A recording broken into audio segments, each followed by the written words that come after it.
Okay, so I'm gonna sprout some whole wheat berries.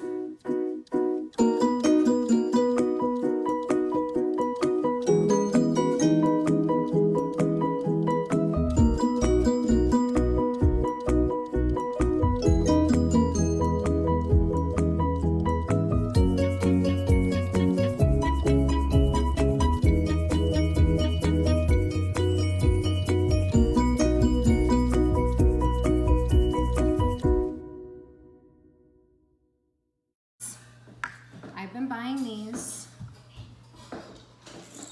whole wheat berries because they have a shelf life of like 10 or 20 or 25 years. It's a really, really long time. But the reason they do is because they have a coating on them that is not easily digested by people. And so when you grind them up and put them into bread, you are getting more nutrients than white flour, but you are not getting as much nutrients as you could be getting. So I'm going to sprout these, and I was really nervous about sprouting them the first time that I did it, but it's so easy. So really quick, I'm just gonna show you in this larger jar. This is a half-gallon jar. It holds 8 cups of liquid. So I'm gonna be putting 4 cups of wheat in here.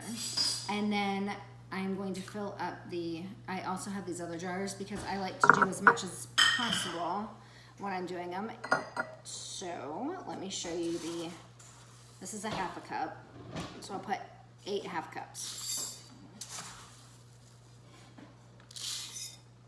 Okay, so that fills up about half a jar. And every time I do this, I think, oh, I should put a little bit more in, but then it gets really, really full because these wheat berries are gonna soak up a bunch of water and then they're gonna sprout, so that it's gonna fill up much, much more of this jar. So real quick, I'm just gonna fill this up with water. Put a couple inches of water above where the wheat is. I have these little tops here that are for sprouting. They have a mesh strainer, so they let air in and out. They let the water out later when I'm ready for that step. And then I am just going to set this aside overnight. That is it. Right now it is 4:30 in the afternoon, and I'm just gonna set this until overnight. Tomorrow morning, I'm gonna do the next step. So that's how easy this is. Good morning. I just woke up. I'm brewing my coffee, and while I'm doing that, I'm going to dump the extra liquid out of my wheat berries and show you the next step. So we're sprouting these, and look how much more, look how big they got. I filled it up to about here, and they've expanded so much. That's why I said only about half the jar's worth. So let me show you what we have to do this morning. I'm gonna dump this water out, and I just tip it on its side.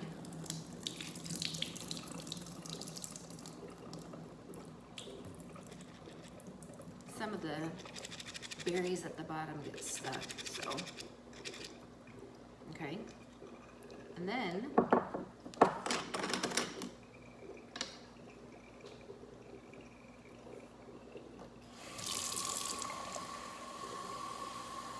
I go ahead and fill it up with water again.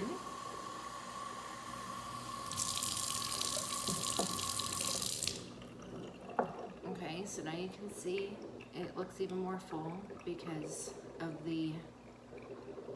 everything's kind of loosened up a little bit. So I fill it up with water again. Put the cap back on. This time, I dump the water out.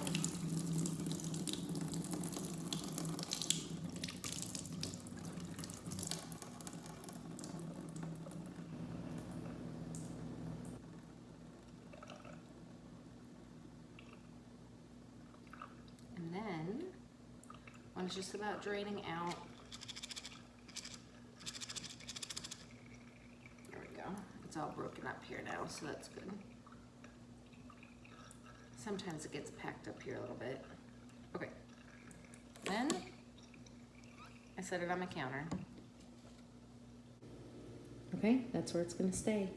And then today around noon, I will repeat the process. It's very simple. It takes hardly any time. It only takes about 2 days. So I will see you back in a couple hours. Good morning again. I've got my wheat sprouted, and you can see the little white things coming out of the wheat berries. So it's getting ready. I don't have time to do much with it this morning, so I'm gonna rinse it again and drain it, set it back upside down. I did this again last night, I just didn't video it. So I'm gonna do it one more time this morning. Fill it up with water, pour the water out, flip it upside down so it can drain, and then probably this afternoon I'll show you the next step.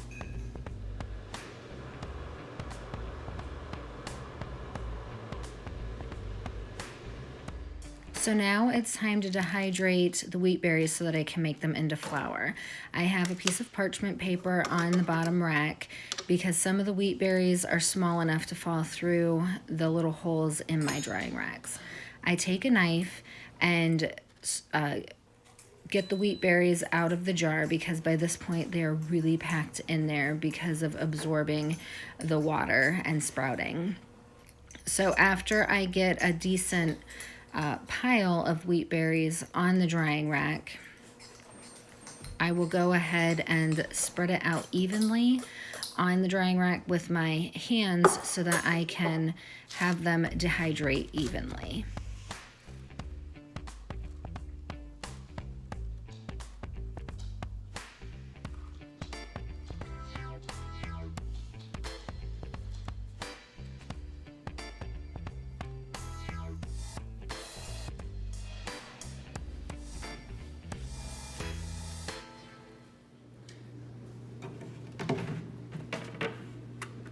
So these have been dehydrating for probably about 8 to 10 hours. I did it overnight, and then I had to put it on another little bit this morning, but I didn't really time it. But anyways, they're completely dry. And now I'm gonna take them and grind them up into flour using my Vitamix. And when they're done, I will put them in this Ziploc bag and have it for flour.